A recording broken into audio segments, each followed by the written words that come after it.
amor. Le rinden honor la música y la luz, el mármol, la palabra y el color. María es esa mujer que desde siempre el Señor se preparó para nacer como una flor en el jardín que a Dios enamoró. ¿Quién será la mujer que el rey y el labrador invocan en su dolor? El sabio y el ignorante, el pobre y el Señor, el santo al igual que el pecador. María es esa mujer que desde siempre el Señor se preparó para nacer como una flor en el jardín que a Dios enamoró. En el nombre del Padre, y del Hijo, y del Espíritu Santo. Amén. El Señor esté con ustedes. Y con tu espíritu. Hermanos, hoy celebramos, dentro del ciclo de la Pascua, la fiesta de la Virgen de Fátima, nuestra Madre que siempre está al lado nuestro.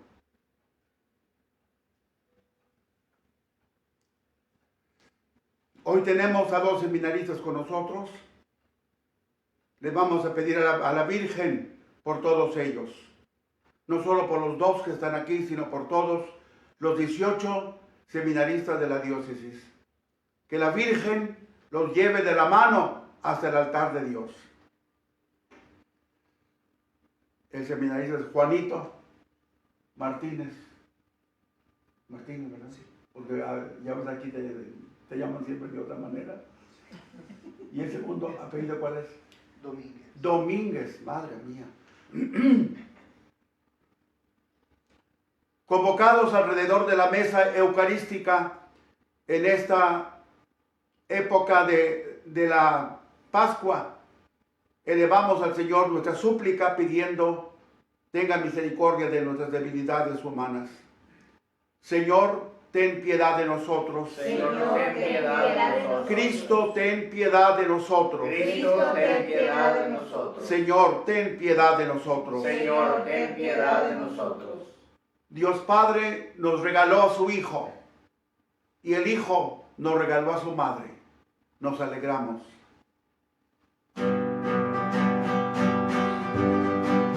Gloria, gloria, gloria a Dios en el cielo y en la tierra paz a los hombres que ama el Señor.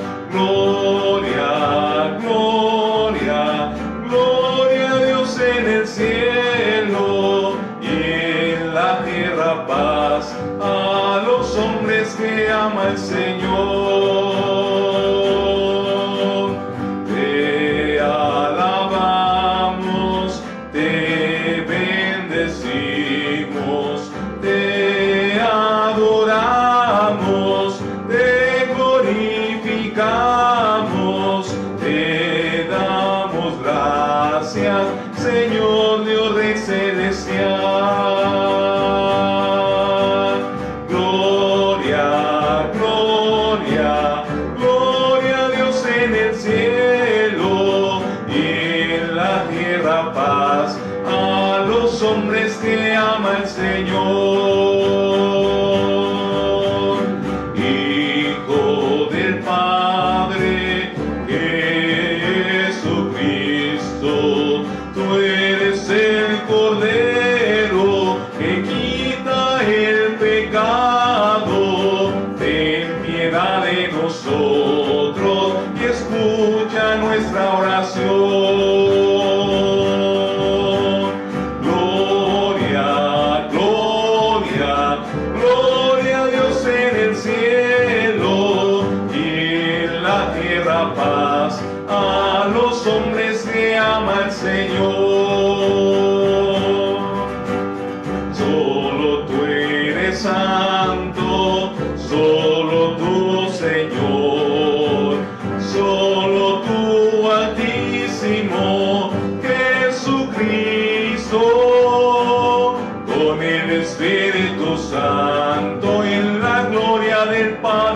Amén. Gloria, gloria, gloria a Dios en el cielo y en la tierra paz a los hombres que ama el Señor. Oremos. Dios nuestro, que amas la inocencia y la devuelves a los que la han perdido, atrae hacia ti el corazón de tus siervos, para que, rescatados por ti de las tinieblas de la incredulidad, ya nunca se aparten de la luz de tu verdad. Por nuestro Señor Jesucristo, tu Hijo, que vive y reina contigo en la unidad del Espíritu Santo, y es Dios por los siglos de los siglos. Amén.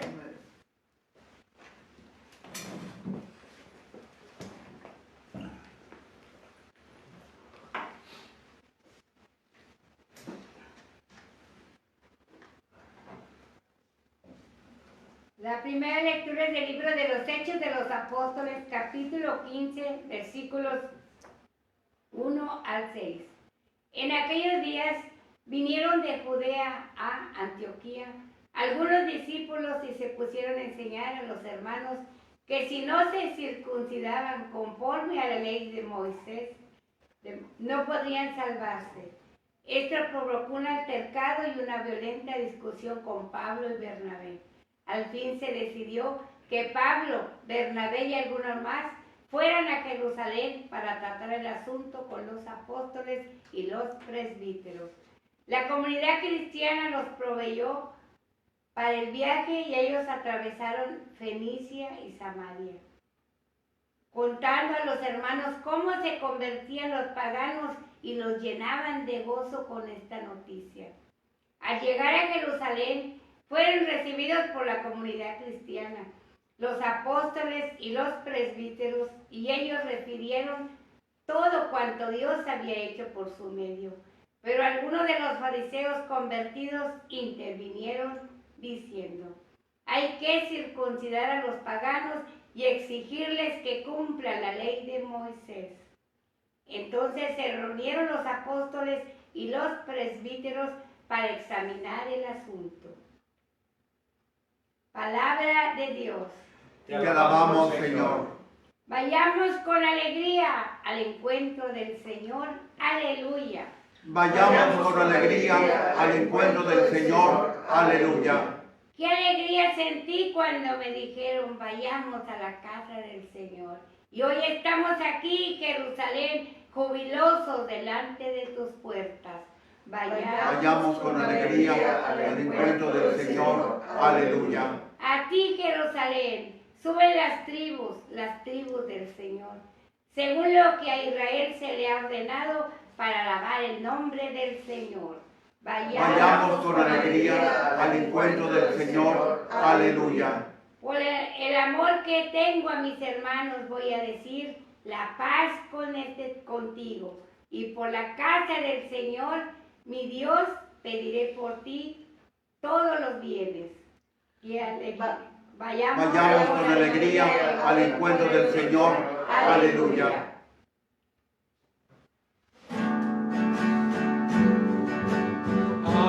Aleluya, aleluya, aleluya, aleluya,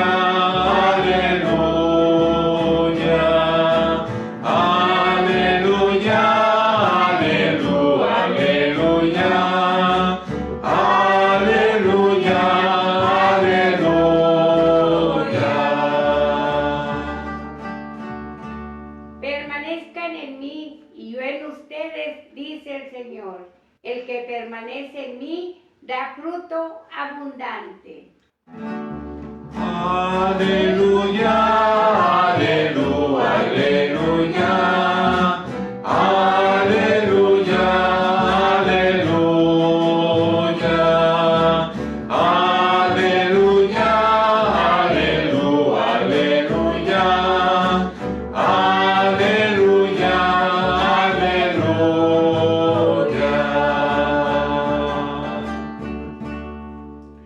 El Señor esté con ustedes. Y con su espíritu. Lectura del Santo Evangelio según San Juan. Gloria a ti, Señor Jesús.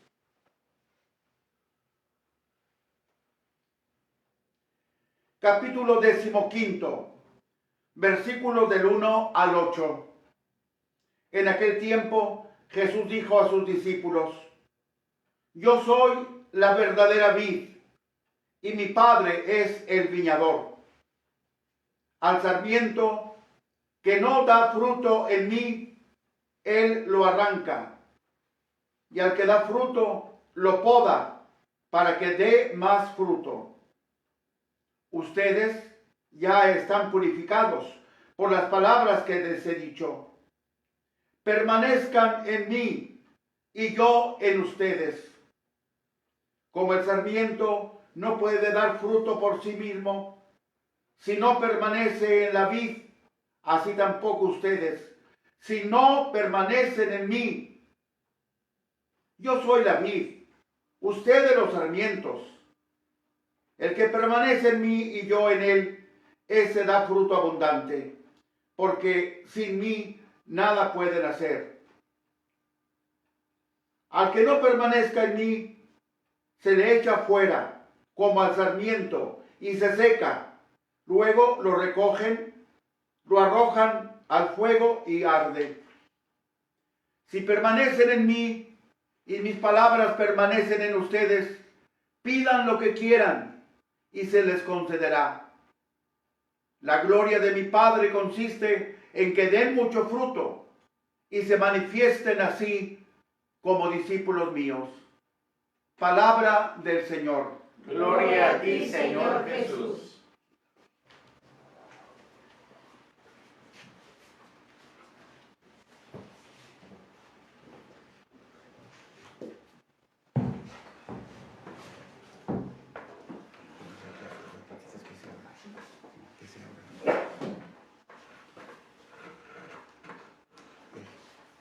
Así entra más.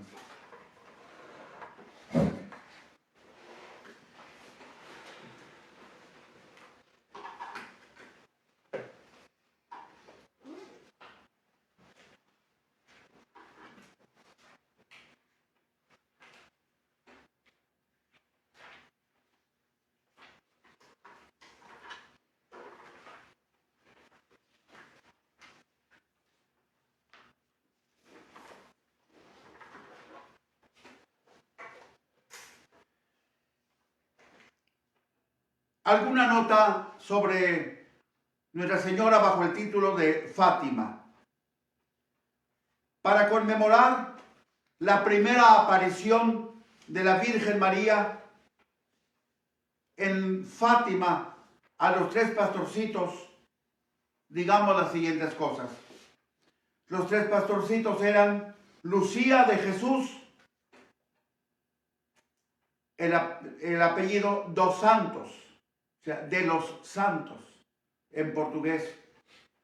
Ella tenía 10 años de edad cuando las apariciones. Y sus primos hermanos, Francisco Marto, de 9 años de edad, y su hermana Jacinta, de 7 años de edad. La aparición tuvo lugar el año 1917, o sea, hoy hace 103 años, cerca de Fátima, que pertenece a la feligresía del distrito de Santarém, en Portugal. Era papa su santidad Benedicto XV. Él reinó de 1914 a 1922. Fue el papa número 258. El nombre Fátima es de origen árabe. Como ustedes saben, toda la península ibérica, que la componen los países de España y Portugal, en el año 711 fueron invadidos por los árabes, donde permanecieron casi 8 siglos. Entonces hay muchas palabras árabes, unas más o menos logradas, otras mal pronunciadas, pero en 8 siglos de presencia nos imaginamos que muchas palabras nuestras que llamamos españolas en realidad son árabes. Y Fátima es una de esas palabras. En ese entonces no había la división de España y de Portugal. Eso vino mucho después. ¿Sí? La península ibérica y punto. El nombre Fátima es de origen árabe. Así se llamaba la hija de Mahoma. Mahoma nació el año 570, murió el año 632. Y esta hija de Mahoma, Fátima, se casó con Ali, el sucesor de Mahoma. La palabra Fátima significa en árabe espléndida. En un 13 de mayo, pero del año 1981, hace 39 años, su santidad, el Papa San Juan Pablo II, sufrió un atentado en la Plaza de San Pedro en el Vaticano, a manos de un turco musulmán, Mehmet Ali Akka. La bala que iba a asesinar al Papa ahora está custodiada por la Virgen de Fátima entre sus manos virginales en Portugal. Bueno, la Virgen siempre está a nuestro lado.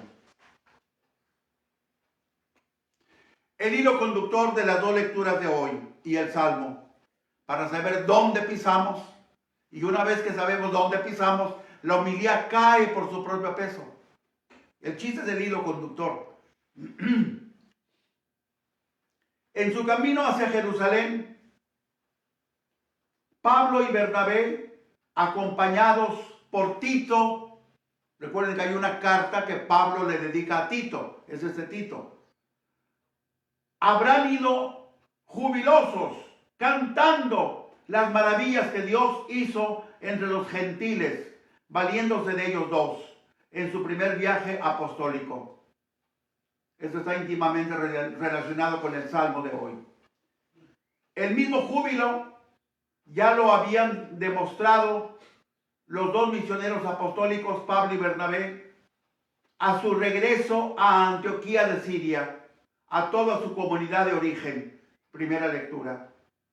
La gran razón de la alegría de los dos misioneros apostólicos ciertamente fue haber injertado a tantos sarmientos en la gran vid que es Cristo Jesús, de donde emana hacia nosotros la vida eterna del Padre Dios. Evangelio.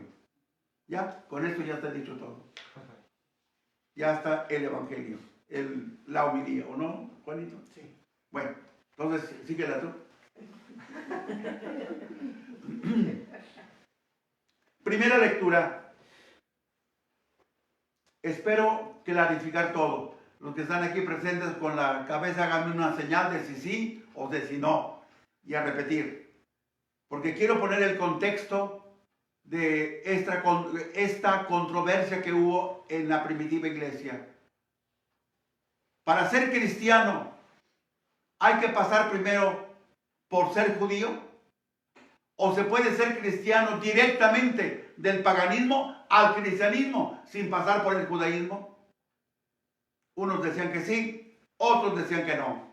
Y como la cosa estuvo tan caliente, Pablo y Bernabé prefieren ir a Jerusalén a ver a quién encuentran de los apóstoles y consultar con ellos. Este es el tema de hoy. Todo problema resulta incomprensible si no es considerado desde dentro, es decir, en su contexto. El gran problema existente en la iglesia primitiva y que provocó que se llevara a cabo el primer concilio de Jerusalén puede ser hoy para nosotros algo pueril, de niños chiquitos, desde nuestras categorías modernas. Es preciso, sin embargo, que nos situemos en el mismo contexto del problema de aquel entonces, que provocó la existencia del famoso Concilio de Jerusalén. Problema que angustió a aquella iglesia de los orígenes del cristianismo. Nosotros ni fu ni fa. Empezando con que no habíamos nacido. Pero aunque hubiéramos nacido, el problema estaba en Jerusalén. Esta narración del libro de los Hechos, el capítulo 15, constituye el verdadero quicio de toda la obra de Lucas en el libro de los Hechos. Ahora les voy a explicar por qué. Esto es lo más importante que hay en el libro de los Hechos. Fíjense ustedes. ¿Cuántas veces lo hemos leído? Y lo hemos leído por encimita. En esta reunión eclesial fue superado, o al menos se pusieron las bases para la superación del mayor problema de aquella iglesia primitiva. El problema era este. Después de Cristo, después de su venida, ¿sigue siendo necesario Moisés? Vaya problemón.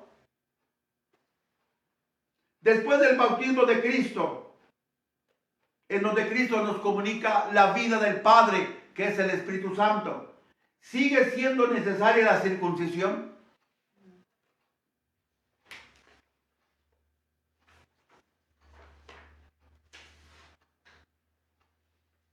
En este concilio de Jerusalén se puso de manifiesto, entre otras cosas, lo siguiente: Cristo Jesús nos salva a través de su evangelio, es decir, a través de su persona.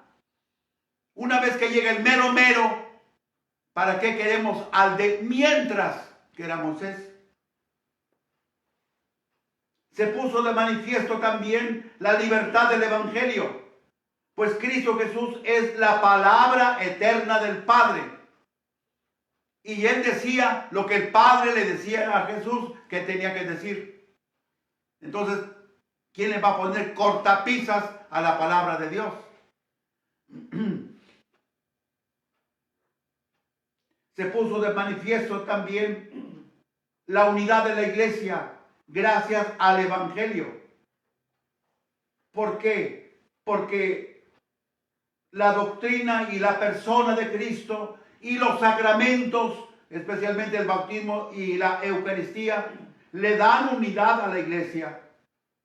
Por eso Cristo nos mantiene unidos a su persona divina. Y estando unidos a Él, nos une al Padre. ¿Qué más queremos? La iglesia había aceptado la fe en Jesús como el último paso necesario para salir del Antiguo Testamento y llegar al Nuevo Testamento, la alianza nueva y eterna prometida por los profetas, la alianza nueva y eterna. Esto no era un invento, ya estaba prometida desde antes de Cristo.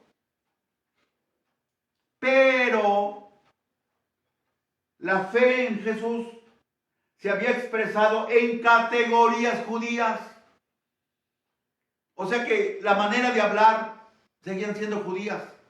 Y ahí meter a la fuerza a Cristo Jesús no cabía. Porque era todo lo que sabían los primeros cristianos que se convertían al cristianismo. Ellos eran judíos. Necesariamente tenían que hablar como judíos. Sí, creían en Jesús, pero en la manera de hablar daba la impresión que no, que todavía estaban del lado de Moisés. El problema era pues este: a pesar de haber aceptado el evangelio, la mentalidad de la mayoría de los cristianos venidos del judaísmo mantenían la validez acerca de la ley de Moisés. Mantenían la validez de una manera absoluta de las prescripciones rituales, la circuncisión, la pureza o impurezas de determinados alimentos. Mantenían en su validez los días sagrados, las fiestas judías. eso no había cambiado en su alma. Aceptaron a Jesús, pero lo aceptaron forrado de judaísmo. Esta fijación de mentalidad era una realidad absolutamente lógica y también comprensible. Era la mentalidad judía, pues nadie les había dicho a los recién convertidos al judaísmo lo contrario, de una manera explícita. Entonces tampoco hay que echarles tantas piedras. Nadie había hablado.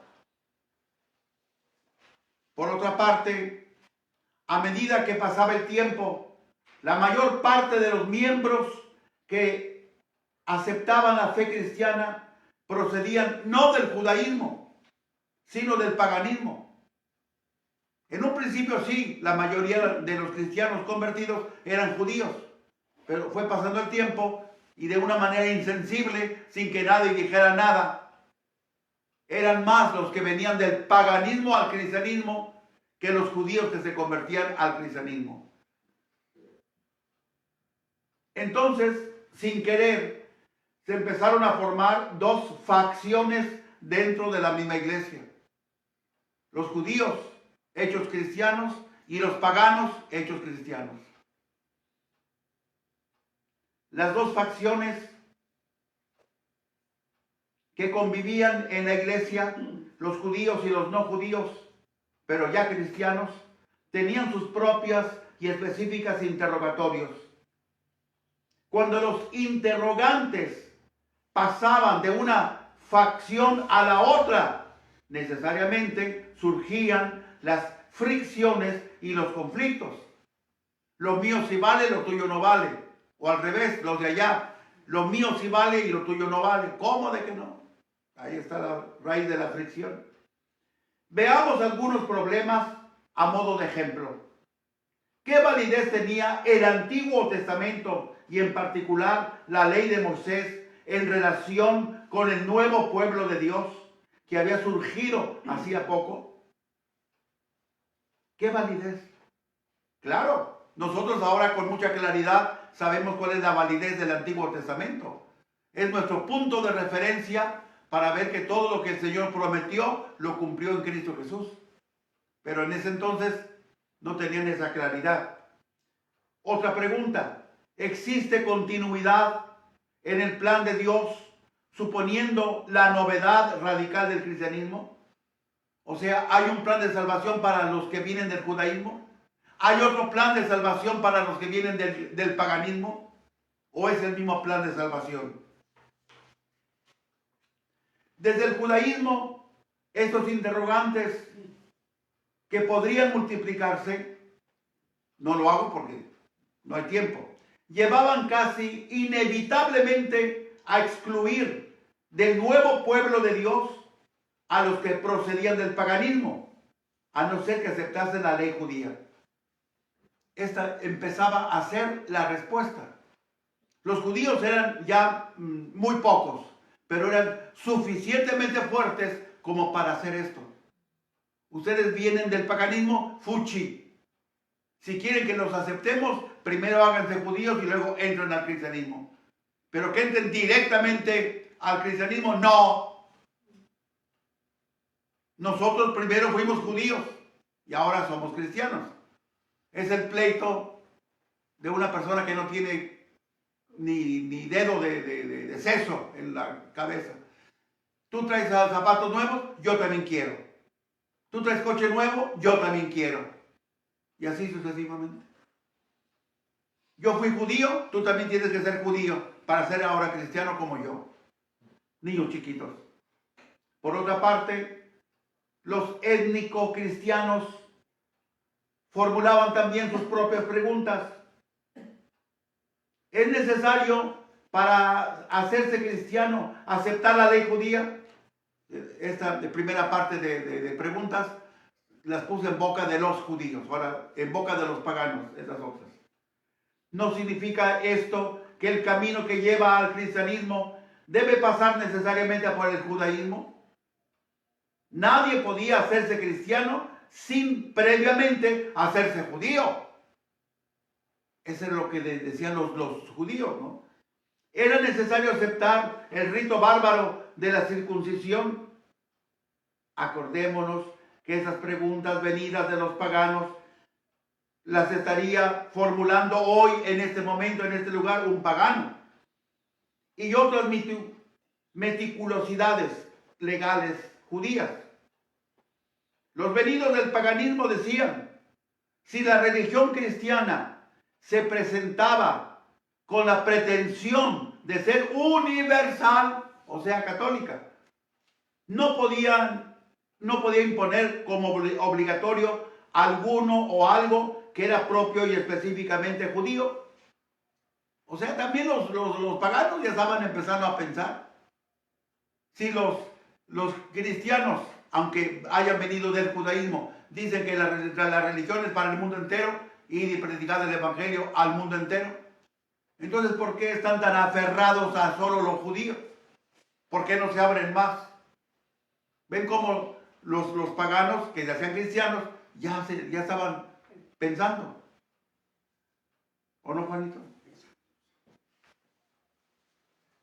¿Cómo podía buscarse una salida para hacer posible una comunión de mentalidades tan dispares en las comunidades cristianas que habían surgido fuera del área de la influencia y del control directos de la máxima estricta ortodoxia judía, la de los fariseos?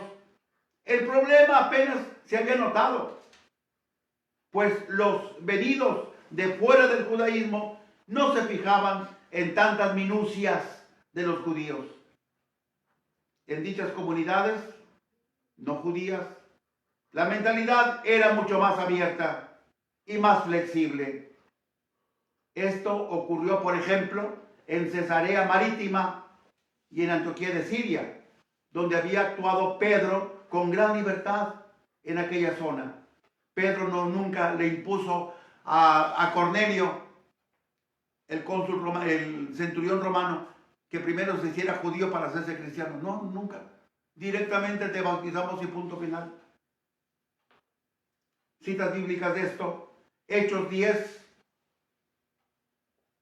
versículos 27 y 48. También Hechos 11, versículo 3. Bernabé y naturalmente Pablo hacían lo mismo, hicieron lo mismo en las regiones por donde andaban. ¿A qué pagano lo hicieron primero judío para luego hacerlo cristiano? A nadie. La polvadera se levantó cuando aceptaron el evangelio algunos judíos de las sectas de los fariseos. Hechos 15, 5. La extrema derecha de la ortodoxia judía, que son los que serían conocidos técnicamente con el nombre de judaizantes o judaístas. Se usa más la palabra judaizante. Eran los fariseos al rojo vivo. Y por eso ellos querían que todo el mundo se hiciera primero judío y luego cristiano. Si yo fui judío, ¿tú por qué no? Niño chiquito. El celo de los fariseos, judíos exagerados, les hizo sembrar el desconcierto con su predicación sobre las necesidades de la ley de Moisés, cuando esa ley ya no tenía ningún sentido, pues fue dada por Dios mientras llegaba el profeta, o sea, el Mesías. Era un mientras. Cita bíblica, Deuteronomio capítulo 18, versículos del 15 al 19. Aquí se habla en esta cita del profeta que va a tener que venir después de Moisés cuando ya se muera. Aunque algunos fariseos habían aceptado la fe cristiana, sin embargo, no habían renunciado ni estaban dispuestos a hacerlo a sus principios teológicos, que ellos consideraban sencillamente intangibles, no se pueden tocar.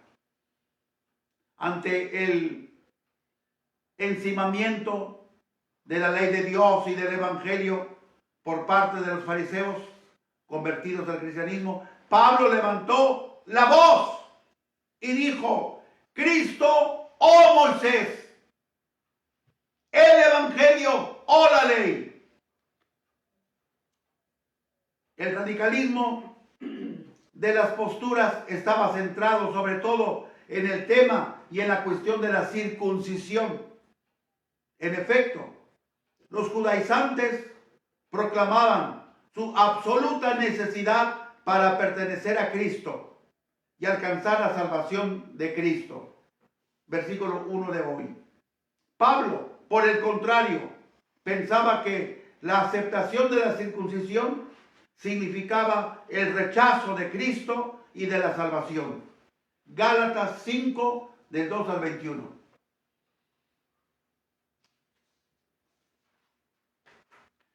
El único camino para la salvación es Cristo. La ley tenía como único objeto llevar al hombre hasta Cristo cuando viniera. Cristo como Mesías. ¿Y el objeto de Cristo cuál es? Llevarnos al Padre. Una vez que llegamos a Él, Él nos lleva al Padre. Pero una vez que había aparecido el único camino de la salvación, abierto por Dios en Cristo, para el hombre, la ley había quedado sin validez alguna. Lógico. Y esto lo hizo Dios Padre. A este racionamiento teológico se añadía además la experiencia de los misioneros apostólicos, Pablo y Bernabé. Ellos dos tenían la experiencia que el mundo podía ser ganado para Cristo, pero era imposible ya ganarlo para la circuncisión y para la ley judía, pues después de la venida de Cristo ya no tenía validez nada de nada. Pablo luchará con todas sus fuerzas por la unidad y por la libertad de la iglesia, predicando su evangelio libre de la ley, pero al mismo tiempo enraizado en las escrituras, eso sí, y en absoluta conformidad con el plan de salvación de Dios y con su voluntad. Pablo también quería con todas sus fuerzas que toda la vida del creyente, ya fueran sus acciones religiosas como las meramente humanas, fueran una respuesta a la acción salvífica de Dios. Y esa respuesta provocada no por la exigencia de la ley, sino como fruto y consecuencia lógica de la fe y del amor. ¿Qué cambio, verdad?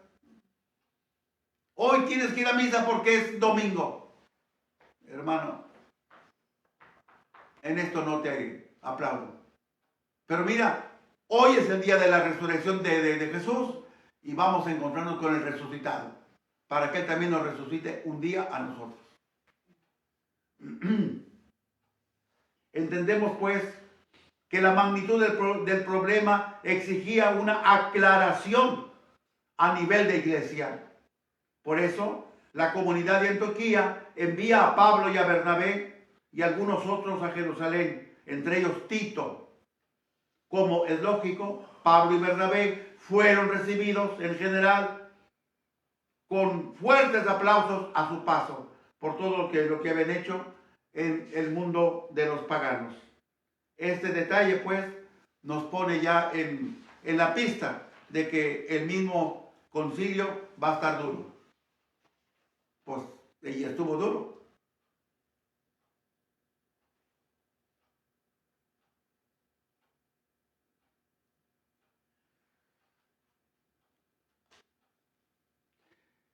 El resto de los apóstoles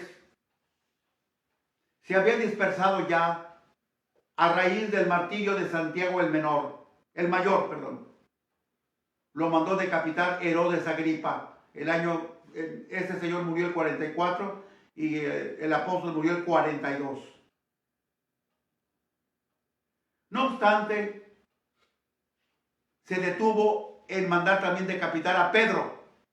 como se dio cuenta que les dio mucho gusto a muchos judíos, pues Pedro también. Pero como ya estaba muy próxima la Pascua judía, no quiso un tumulto, un alboroto, y lo mandó a la cárcel. Para que una vez pasada las fiestas de la Pascua, ejecutar también a Pedro. Pero Pedro fue liberado, de lo que les he contado, en la fiesta de San Marcos. Marquitos, rezamos por ti. Pedro sale liberado de la cárcel y se va precisamente a la casa de María, la madre de Marcos. Ok. Lástima que mañana no vamos a poder seguir con el tema. Porque mañana tenemos misa especial para San Matías, el que tomó la misión de Judas Iscariote. La misión que Judas había dejado. Bueno, para terminar ese tema que hubiera quedado, les voy a resumir en una sola frase lo de mañana. Mira, para que me creas. Lo que está en rojo es lo de mañana. Te salvaste.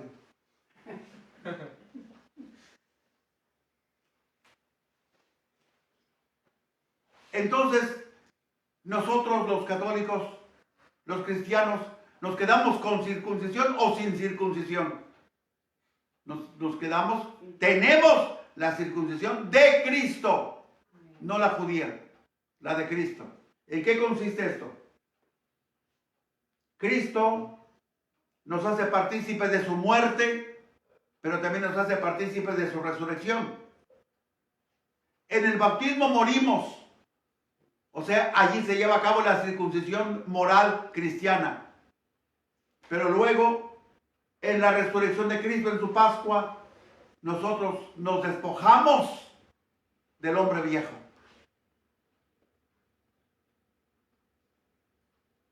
La circuncisión judía despojaba o despoja solo de un trozo de carne, el prepucio. En cambio, la circuncisión cristiana despoja de todo el cuerpo de pecado carnal al cristiano. Bautismo, confirmación. Bautismo y resurrección. ¿Está claro? Muevan la cabeza y díganme si me expliqué o no me expliqué en todo este trasfondo que puse del Concilio de Jerusalén.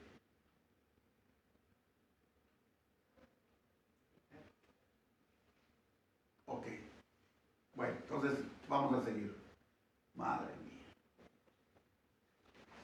Lobita, ya te dije, vacía el reloj del aceite de ricino. Vive con diarrea ese reloj. Evangelio. También es una cosa breve por el tiempo.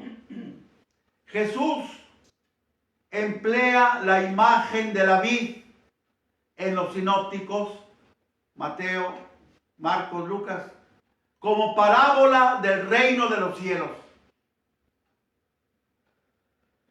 Citas de Mateo para no hacerme largo. Mateo 20, del 1 al 8. Mateo 21,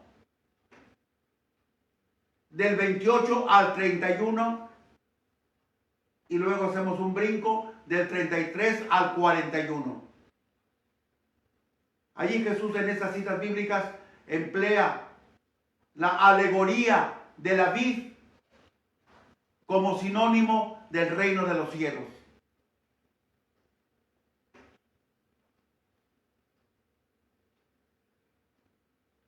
Otra cosa muy importante.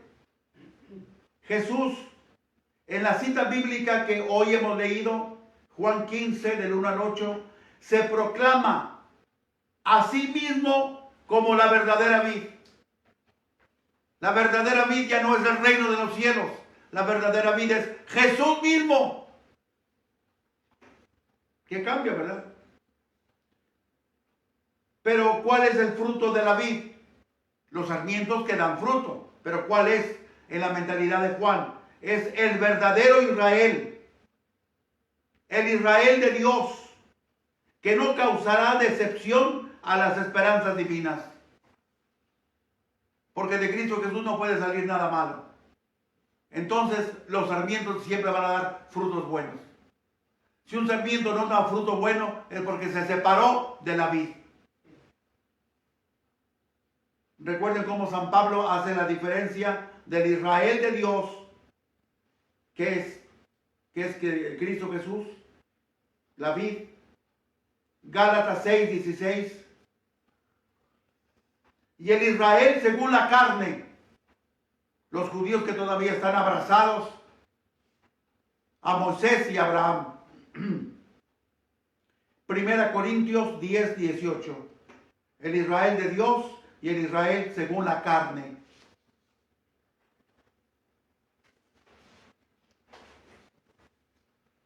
Vemos en esta alegoría y principalmente en el trocito que hoy hemos leído, cómo se repite la palabra permanecer, permanecer, permanecer, permanecer, permanecer. Menein en griego, para que creas, mira. Menein, permanecer, permanecer. ¿En quién? En Jesús. A través del amor, que es obediencia filial. Obediencia filial, no militar. El soldado tiene que obedecer porque tiene que obedecer, le guste o no le guste. La obediencia filial se obedece en ella. ¿Por qué? Porque el Padre me ama y yo amo al Padre. Y no quiero contradecir nada de lo que el Padre diga. Esa es la obediencia filial.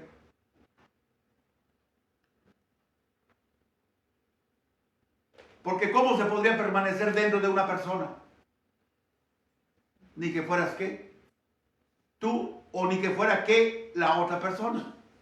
Se permanece a través del amor, a través de la obediencia. La palabra o verbo menein, fíjense la importancia que le da Juan, aparece 68 veces en sus escritos. 68. Aparece 11 veces en ese capítulo 11 que estamos leyendo. Y aparece 10 veces en el pedacito que hoy hemos leído. Esa es nuestra tirada. Porque no hay otra manera de salvarnos. Vino Jesús a injertarnos en su persona. Él regresa en la ascensión, pero se lleva en su persona a quienes están injertados en él. Por eso somos sarmientos injertados en la vid.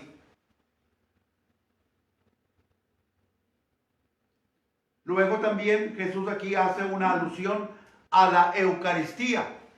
¿Por qué? El bautismo nos comunica la vida del Padre, que es el Espíritu Santo, y lo hace a través del Hijo. Y así llegamos a ser hijos con H minúscula en el Hijo con H mayúscula. Así es que el bautismo nos comunica la vida de Dios. Pero ahí puede quedar empachada, sin movimiento. En cambio, la Eucaristía hace circular la vida de Dios en todo nuestro ser. ¿Qué tal bonito? Por lo tanto, es indispensable la Eucaristía. Porque si nosotros nada más comemos, pero no digerimos, te vas a empachar. Además, tu cuerpo no va a sustraer las energías que da el alimento. Bautismo, Eucaristía, indispensables. Por eso Jesús pone la alegoría de la vid, porque la vid no nada más procesa energía, sino que la reparte en todo su cuerpo de vid a los sarmientos que están injertados en ella. Por eso la alegoría tan clara entre la vid y la Eucaristía. Termino con un detalle de un gran teólogo del siglo II. Fueron dos las lumbreras. Tertuliano y Orígenes. Este es de Tertuliano. Y esto lo digo para los católicos sonsonacos que se dejan engatusar por los protestantes. Lo primero que les quitan es la Eucaristía. Pero mira lo que te quitan. Escúchame, católico sonsonaco, ex católico. Vuelve a tu iglesia, tonto. Dice Tertuliano, nosotros somos peces pequeños al lado del gran pez, Cristo Jesús. Recuerden cómo se identificaba Jesús antes con un pez. Ese es el gran pez. Nosotros somos peces pequeñitos alrededor de él. Nacimos como los peces. ¿En dónde? ¿Dónde nace el pez? En el agua. Nosotros nacimos en el agua. ¿Pero qué agua? El agua del bautismo. El agua bautismal. Y seguimos viviendo en el agua gracias al agua de la vida eterna, que es la Eucaristía. ¿Y por qué la Eucaristía es agua? ¿Qué no es pan? ¿Qué no es vino? También es agua. ¿Por qué? A raíz de esta alegoría. La vid, ¿qué le da a sus sarmientos? Linfa. ¿Y qué es la linfa? Líquido. Por eso nosotros vivimos gracias al agua de la vid, que es la Eucaristía. La serpiente, Satanás, con engaños, trata de sacarnos del agua de la Eucaristía. Trata de retirarnos de la Eucaristía. ¿Y qué le pasa al pez que se sale del agua? Se muere. Eso le pasa al cristiano que se retira de la Eucaristía. Porque Jesús así lo dijo. El que no come mi carne y no bebe mi sangre, no tiene vida eterna. Juan 6:53. Y tú, ex católico, que tenía la Eucaristía aquí, te saliste de la iglesia y te quitaron la Eucaristía. Eso fue lo que te sacaste por sonso.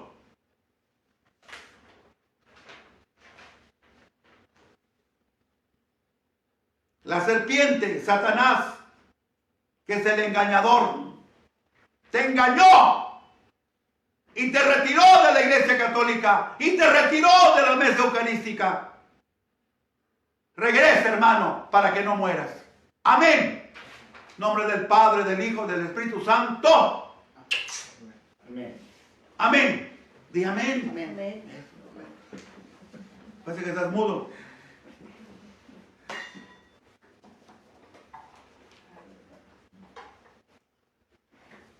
¿Qué tal, Juanito? ¿Te gustó o no te gustó? Vale más que diga, si no te lo repito ahí en la casa.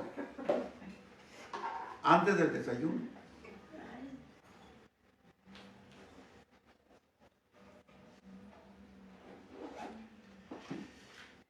Ay, Señor. Ya ves cómo sí se prepara uno.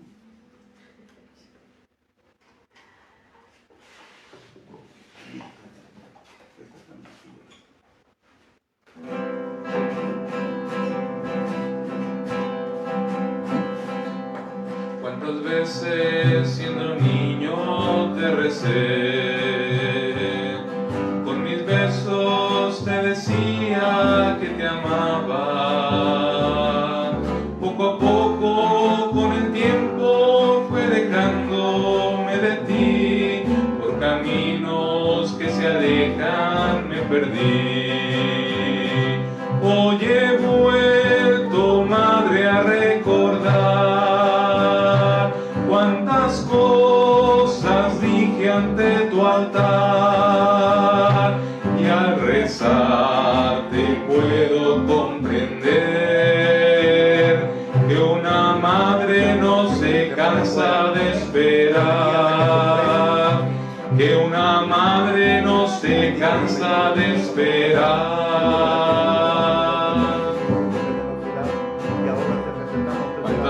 veces siendo niño te recé, con mis besos te decía que te amaba. Poco a poco con el tiempo fui alejándome de ti, por caminos que se alejan me perdí. Hoy he vuelto, madre, a recordar cuántas cosas dije ante tu altar, y al rezar te puedo comprender que una madre no se cansa de esperar, que una madre no se cansa de esperar. Antes de seguir adelante con la Santa Misa, por si alguno todavía no se ha enterado, pero ya lo dije, ya que está aquí un seminarista más, y allá Marcos, compramos este cáliz expresamente pensando en ustedes, porque tiene cincelado la figura de los 12 apóstoles con Cristo Jesús en la última cena. Por eso, cada día celebramos con este cáliz para pedir por ustedes, acordarnos de ustedes. No hace falta repetirlo cada día, ¿no? Pero sépanlo, que así es. Orad, hermanos, para que este sacrificio mío y vuestro sea agradable a Dios Padre Todopoderoso. El Señor recibe de tus manos este sacrificio para la alabanza y gloria de tu nombre, para nuestro bien y el de toda su santa iglesia. Concédenos, Señor, vivir siempre llenos de gratitud por estos misterios pascuales que celebramos, para que continuamente renovados por su acción, se conviertan para nosotros en causa de eterna felicidad. Por Jesucristo nuestro Señor. Amén. El Señor esté con ustedes. Y con su espíritu. Levantemos el corazón. Lo tenemos levantado hacia el Señor. Demos gracias al Señor nuestro Dios. Es justo y necesario. En verdad es justo y necesario.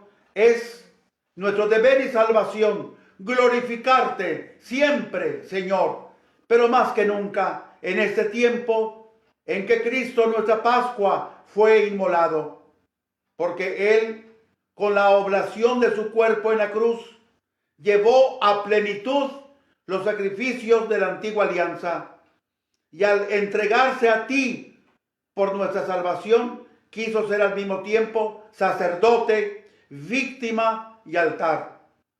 Por eso, con esta fusión de gozo pascual, el mundo entero se desborda de alegría, y también los coros celestiales, los ángeles y los arcángeles cantan sin cesar el himno de tu gloria. Santo, santo en el cielo, santo es el Señor. Santo, santo en el cielo, santo es el Señor. Gloria a Dios del universo, gloria a Dios aquí en la tierra, paz y amor entre nosotros, gloria, gloria a Dios. Santo, santo en el cielo, santo es el Señor. Santo, santo en el cielo, santo es el Señor. Santo eres en verdad, Señor, fuente de toda santidad. Por eso te pedimos que santifiques estos dones con la efusión de tu Espíritu, de manera que se nos conviertan en el cuerpo y en la sangre de Jesucristo nuestro Señor, el cual, cuando iba a ser entregado a su pasión voluntariamente aceptada, tomó pan, dándote gracias, lo partió y lo dio a sus discípulos diciendo: tomen y coman todos de él, porque esto es mi cuerpo que será entregado por ustedes. Señor mío y Dios mío.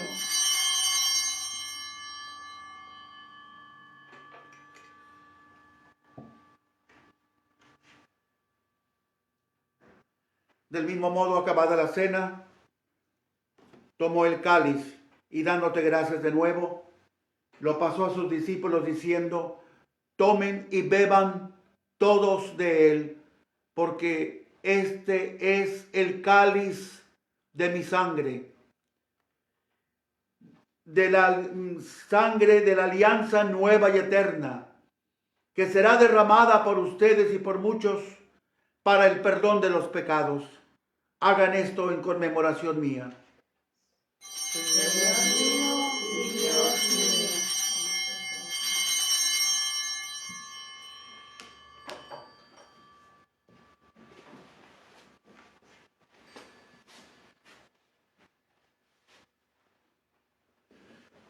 Hermanos, este es el sacramento de nuestra fe. Anunciamos tu muerte, proclamamos tu resurrección. Ven, Señor Jesús. Así pues, Padre, al celebrar ahora el memorial de la muerte y resurrección de tu Hijo, te ofrecemos el pan de vida y el cáliz de salvación, y te damos gracias porque nos haces dignos de servirte en tu presencia. Te pedimos humildemente que el Espíritu Santo congregue en la unidad a cuantos participamos del cuerpo y la sangre de Cristo. Acuérdate, Señor, de tu iglesia extendida por toda la tierra, y con el Papa Francisco, con nuestro obispo Daniel, con nuestro obispo auxiliar Mario Alberto, y todos los pastores que cuidan de tu pueblo, llévala a su perfección por la caridad. Acuérdate también de nuestros hermanos que se durmieron en la esperanza de la resurrección, y de todos los que han muerto en tu misericordia. Admítelos a contemplar la luz de tu rostro. Ten misericordia de todos nosotros. Señor, libéranos del coronavirus. Y así con María, la Virgen Madre de Dios, su esposo San José, los apóstoles y cuantos vivieron en tu amistad a través de los tiempos, merezcamos por tu Hijo Jesucristo compartir la vida eterna y cantar tus alabanzas.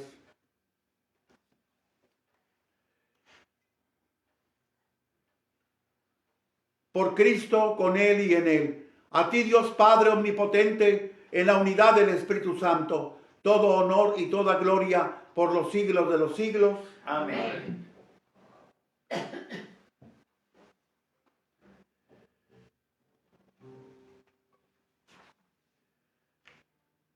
Llenos de alegría por ser hijos de Dios, digamos confiadamente la oración que Cristo nos enseñó. Padre nuestro que estás en el cielo, santificado sea tu nombre. Venga a nosotros tu reino. Hágase tu voluntad en la tierra como en el cielo. Danos hoy nuestro pan de cada día. Perdona nuestras ofensas, como también nosotros perdonamos a los que nos ofenden. No nos dejes caer en tentación y líbranos del mal. Líbranos de todos los males, Señor, y concédenos la paz en nuestros días, para que, ayudados por tu misericordia, vivamos siempre libres de pecado y protegidos de toda perturbación, mientras esperamos la gloriosa venida de nuestro Salvador Jesucristo. Tuyo es el reino, tuyo el poder y la gloria por siempre, Señor. Señor Jesucristo, que dijiste a tus apóstoles: la paz les dejo, mi paz les doy. No tengas en cuenta nuestros pecados, sino la fe de tu iglesia. Y conforme a tu palabra, concédele la paz y la unidad. Tú que vives y reinas por los siglos de los siglos. Amén. La paz del Señor esté siempre con ustedes. Y con su espíritu. Como hijos de Dios, intercambiemos ahora un signo de comunión fraterna. La paz.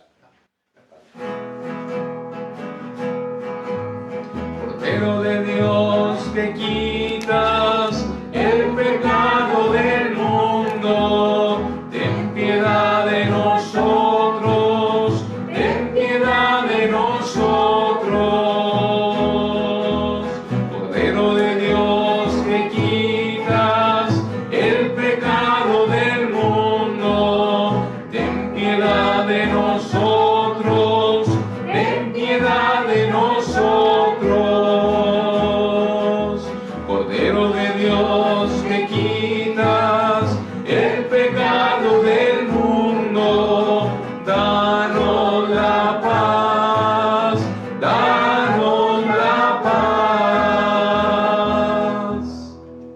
Este es el Cordero de Dios que quita el pecado del mundo. Dichosos los invitados a la cena del Señor. Señor, yo no soy digno de que vengas a mí, pero una palabra tuya bastará para sanar. El cuerpo y la sangre de Cristo nos guardan para la vida eterna. Amén.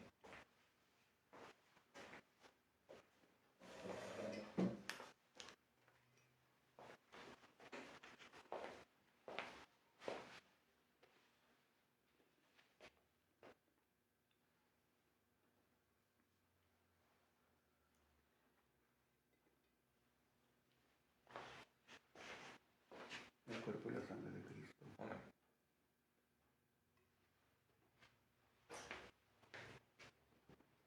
El cuerpo y la sangre de Cristo.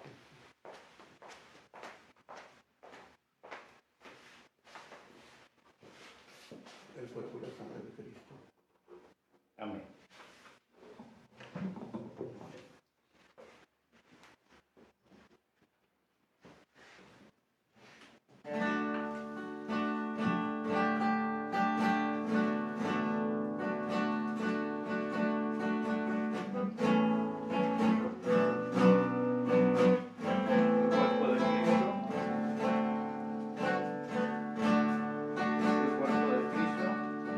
Tengas miedo de abrir tu corazón. No tengas miedo de enfrentarte a la vida. No tengas miedo, pues yo contigo estoy y te guiaré por el sendero de la vida. No tengas miedo de abrir tu corazón. No tengas miedo de enfrentarte a la vida. No tengas miedo, pues yo contigo estoy y te guiaré por el sendero de la vida. Déjame entrar en tu corazón y te daré del agua salvadora. Sacaré lo que hay en tu interior para poner dentro del corazón. Si cruzas ríos nunca te ahogarás. Si pasas fuego nunca te quemarás. Pues yo te amo y contigo estaré. No tengas miedo de abrir tu corazón. Déjame entrar en tu corazón y te daré del agua salvadora. Sacaré lo que hay en tu interior para poner dentro del corazón, para poner dentro del corazón.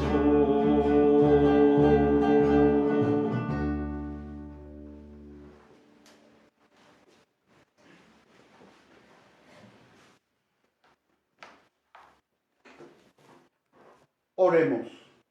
Señor y Dios nuestro, escucha nuestras oraciones para que la participación en los sacramentos de nuestra redención nos ayude en la vida presente y nos alcance las alegrías eternas.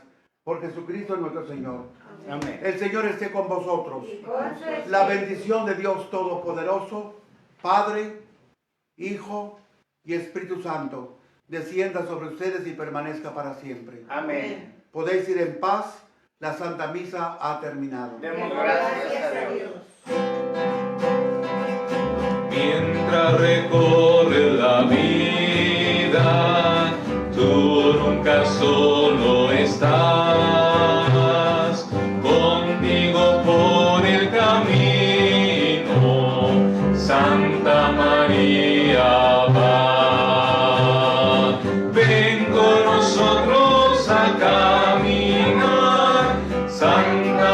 María, ven, ven con nosotros a caminar.